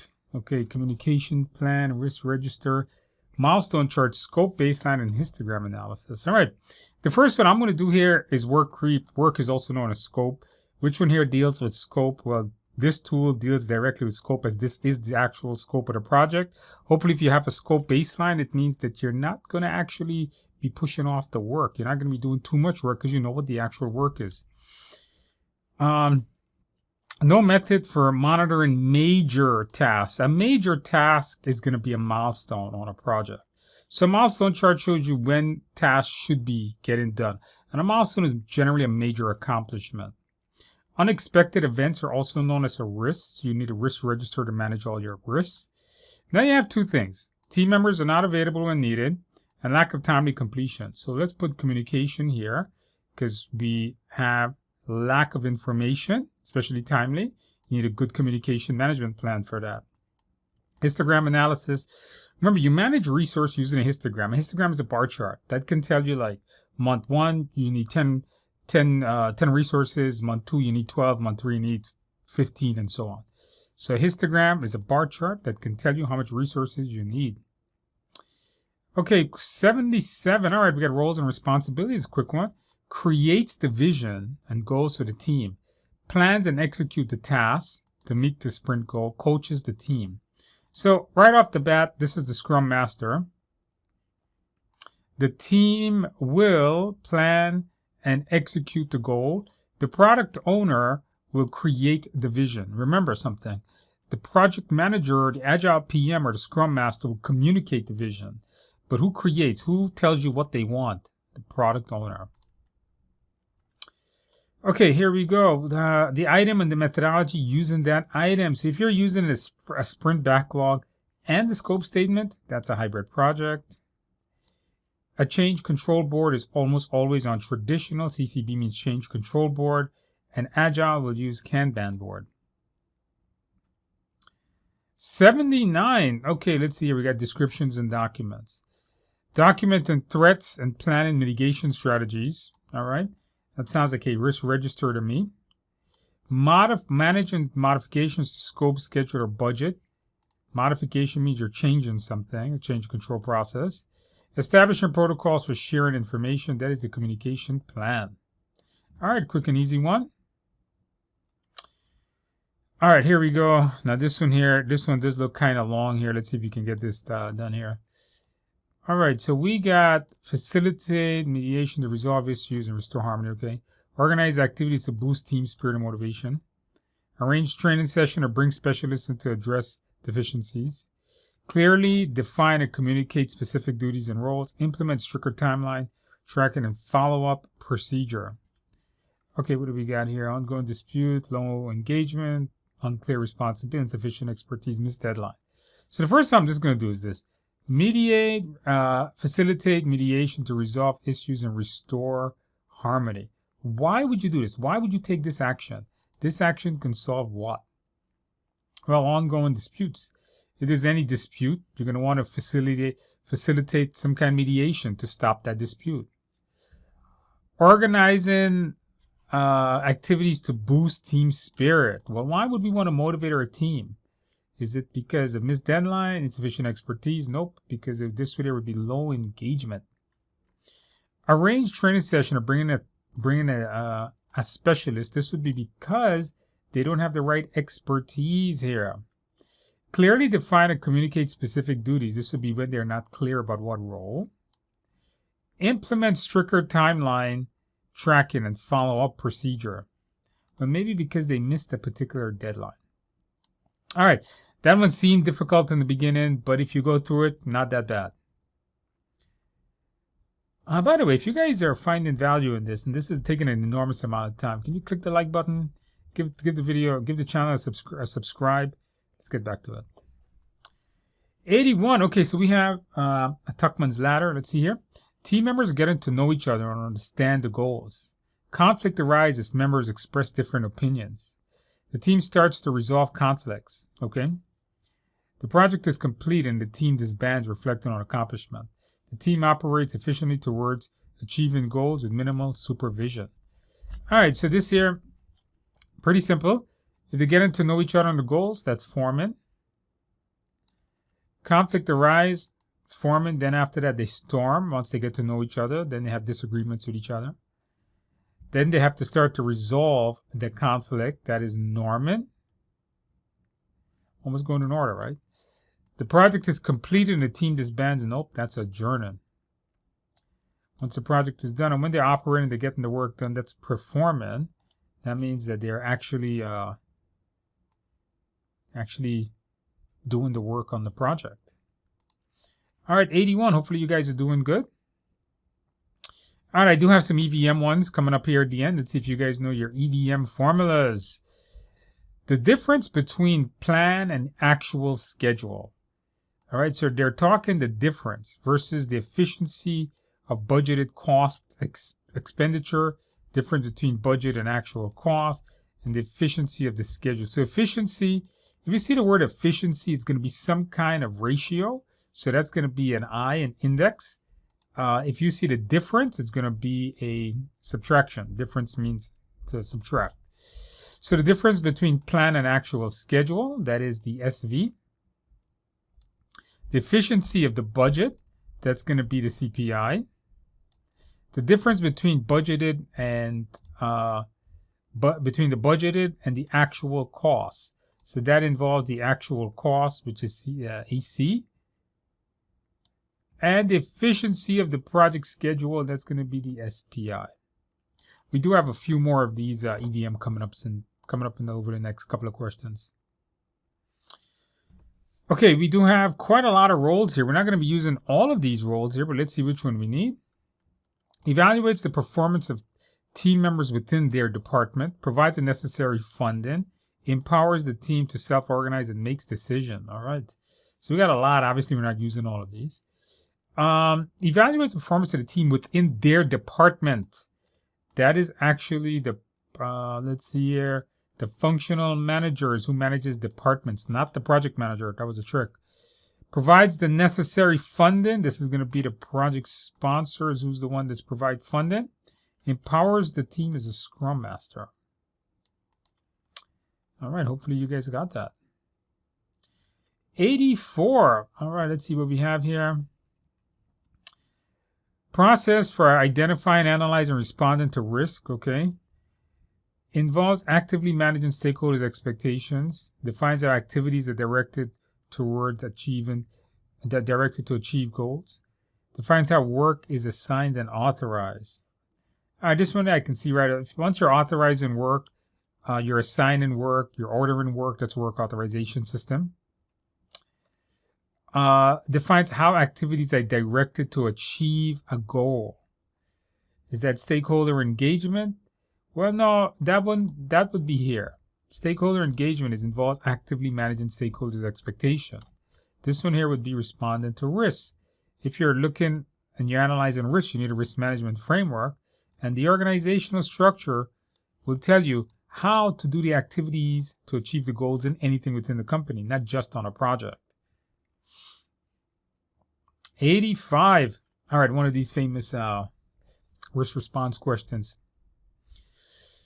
Okay, implement actions to reduce the probability and their impact. That's going to be to mitigate the risk. Anything to reduce is mitigate. Change the plan to eliminate it. That's going to be to avoid it. Shift the risk to the insurance companies to transfer it. Pass the risk to the higher authorities to escalate it. And recognize the risk and decide to take no actions is to accept it. We don't need the whole box. All right, guys, very good. Let's continue going. Okay, one of these are the terms. Let's take a look. Estimated more time than necessary. So this is going to be the terms, these famous team terms, I call them. Estimated more time than necessary to create a buffer against delays.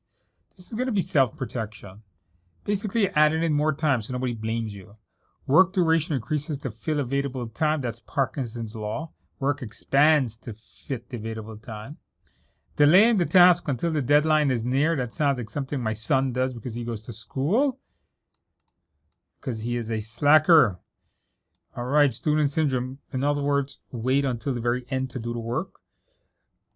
Delays occur when transitioning between things between teams are generally a drop baton. 87. All right, so we are progressing nicely here, guys. Hopefully you guys are getting this.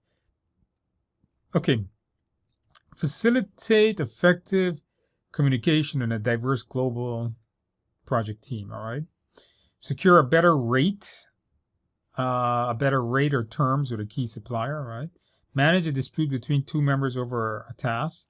Resolve budget overruns using a management strategy. Gain support for your project from influential team, from influential stakeholders. All right, let's see what we have here.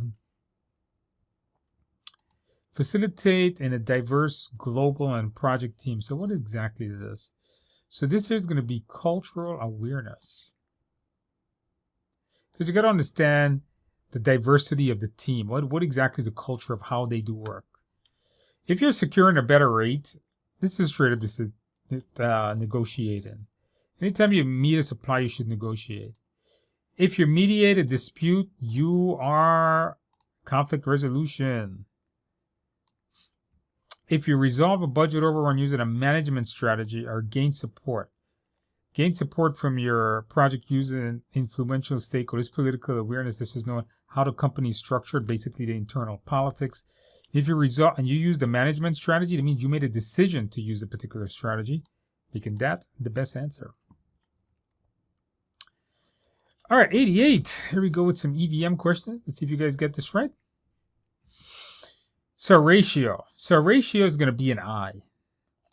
Okay. So a ratio of earned value to actual cost. So EV to AC. EV to AC is the CPI. Forecasted total project cost based on current trends. That's the EAC. This here will forecast the actual budget. Difference between the original budget, okay, and the estimated at completion. The estimated cost at completion. So this is the variance at completion because they're looking at the difference. So that's going to be a minus. A ratio of planned values PV to reflecting on the project schedule efficiency. So that's PV and EV. That's going to be the SPI. All right, guys, we're coming down here now. We're really making progress here. I feel like we're actually coming to the end here now. All right, let's see. We have another one of these interpersonal skills. Reaching an agreement with a client on scope changes without impacting the budget. All right. Resolves a scheduling conflict between two departments competing for the same resource. Okay. Select the best vendor from 3 proposals for project software with a tight deadline. Navigate office chatter to secure additional resources. Adapt project communication style to accommodate a team member. All right, let's take a look here. So if you reach an agreement with a client on changes without impacting the budget, that's somewhat of an, how did you get that? You negotiated it. If you resolve a conflict between 2 people or different departments, that is going to be conflict resolution. If you select the best vendor from different proposals, you made a decision. You said, you know what, let's go with that vendor. Navigate office chatter. Oh boy. You have to make sure that you understand the politics within the business. Office chatter. Adjust communication style. Well, you have to know how people communicate in different regions of your business and communicate effectively with them. All right, let's go to 90. Okay, we get description in the document. Visualizing the work in progress. Work in progress is a Kanban board that shows you work in progress. Allocating fixed periods for activities. Visual representation of tasks. Task relationship is definitely PDM. Fixed periods is definitely a time box. Quick and easy one, guys. 91. Here we go. Okay, so now we need to use. We really need to understand. The formulas. Okay, use to estimate task duration using optimistic, pessimistic, and most likely. So that's PERT. PERT is the 3-point calculation, if you remember that one. The value of the work actually performed expressed in terms of budget. So notice this one says expressed in budget. Okay. The approved budget assigned to the work to be completed by a specific time. All right. A measure of cost efficiency calculates a ratio of earned value to the actual cost. Okay, so this one is easy. Oops, we do not need that. CPI. Notice now we have 2. These one I made them a little confusing. Let's see if you can get them. The value of work actually performed expressed in terms of budget. Now, that is EV. EV tells you, so if EV is like 500, that means you did $500 worth of work up to that time. If you guys remember that. The approved budget assigned to the work schedule to be completed. So this is to be completed. That means what you should have done, not what you actually did. What you actually did is EV. To be completed is PV. All right, that one there, I kind of worded complex to see if I get you hard on that one. A lot of my classes, everybody mixed these 2 up. Hopefully you didn't.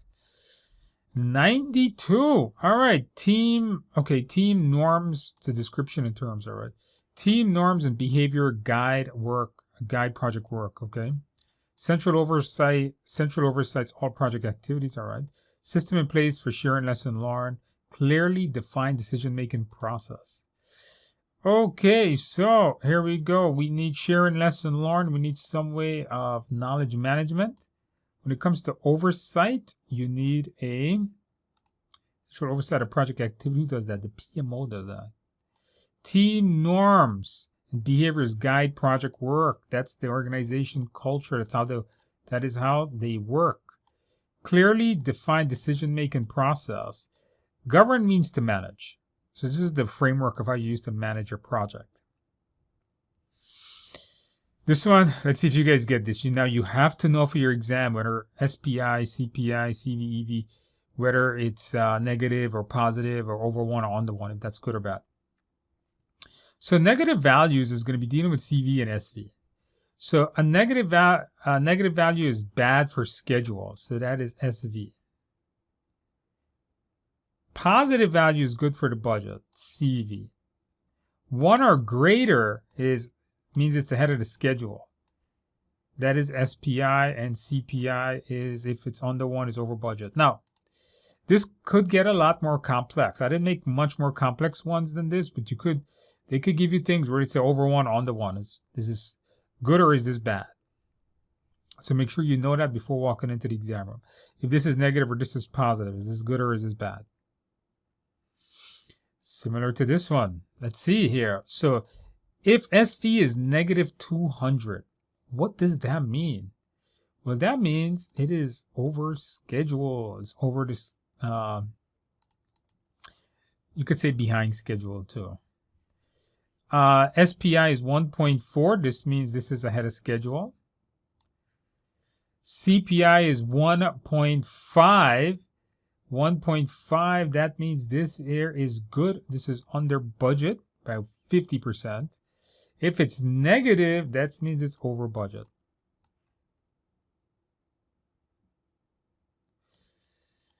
Okay, so remember now, if SV is positive, it is good. Okay, that means that it is ahead of schedule. If SV is negative, it's over schedule. If SPI is 1 and greater, that's good. It's ahead of schedule. If it is, if SPI is under 1, it is behind schedule.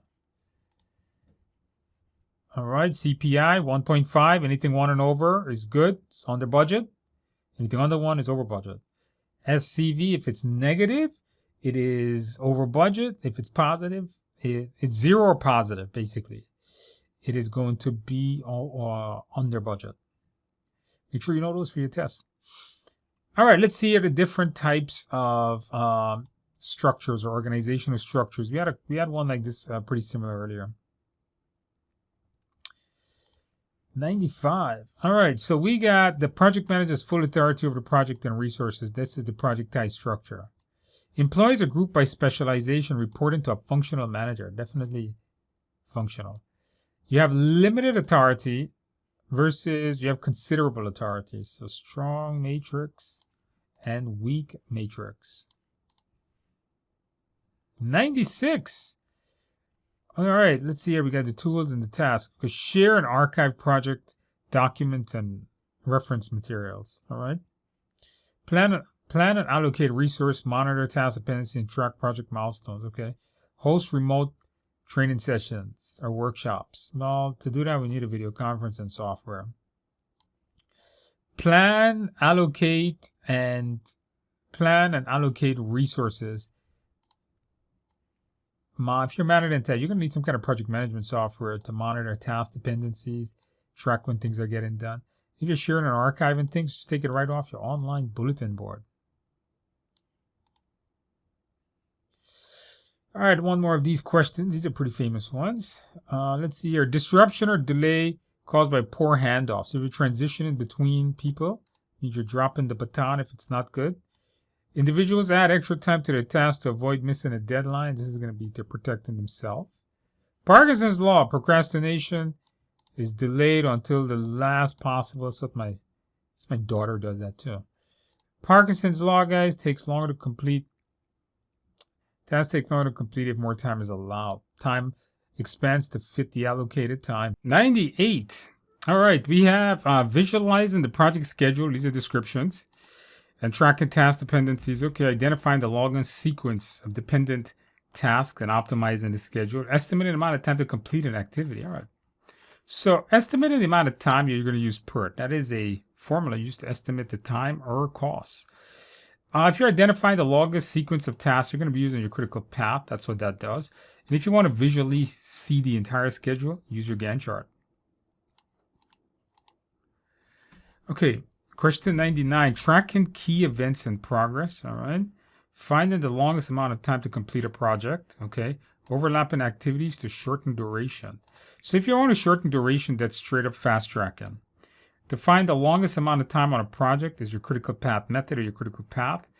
And key events is always going to be a milestone chart. All right, guys, question 100. And finally, the last one. Okay, here we go. Writing assessments before developing code to ensure functionality. All right, time box, research, task, or explore, investigate solution. Okay. Ongoing iteration, test, and delivery of software and development. Okay. So if you're writing an assessment or a test before you're looking at the functionality, something we covered in Agile, this is called test-driven development. Basically, you write the test or the assessment and then develop the code to pass the test. If you're time boxing or you're researching, it's basically a time box research. It's when the team does what's called a spike to see if a solution may work to solve a problem before a sprint. And if it's ongoing integration, this is going to be a continuous delivery of software. This is using things like DevOps. All right, guys, I think we are finally finished with this. Yeah, this is quite a lot. Okay. If you guys enjoyed this, leave a comment below. Let me know how you guys liked it. If you want more practice questions similar to this, check out the TIA exam simulator. The links are in the description below. Check out all my classes that's listed there. You can check out my best-selling study guide, all in the links below. Also, I do live questions every Tuesday night, 7 p.m. Eastern Standard Time. I answer everybody's question. So come back, see me on Tuesday. Let me know how you do on your exam. Hopefully, you guys really enjoyed this video. And on the last note, by the way, I know a lot of you guys may have problems taking your exam. You may have difficulties staying motivated to take your exam. If you have anything like that and you just needed some extra help to pass your test, check out my coaching program, my live coaching program. You take actual classes with me. We meet once a week. We do practice questions. We answer all. I'm going to be answering all your questions. I think it's priced really well. And of course, you get to ask me live questions. I even review your applications for you. Make sure it's all good to submit to PMI and keep you on track to pass your test. All right. Hopefully you guys enjoyed this video. Please give the video a like, subscribe to the channel, and I'll see you in the next video.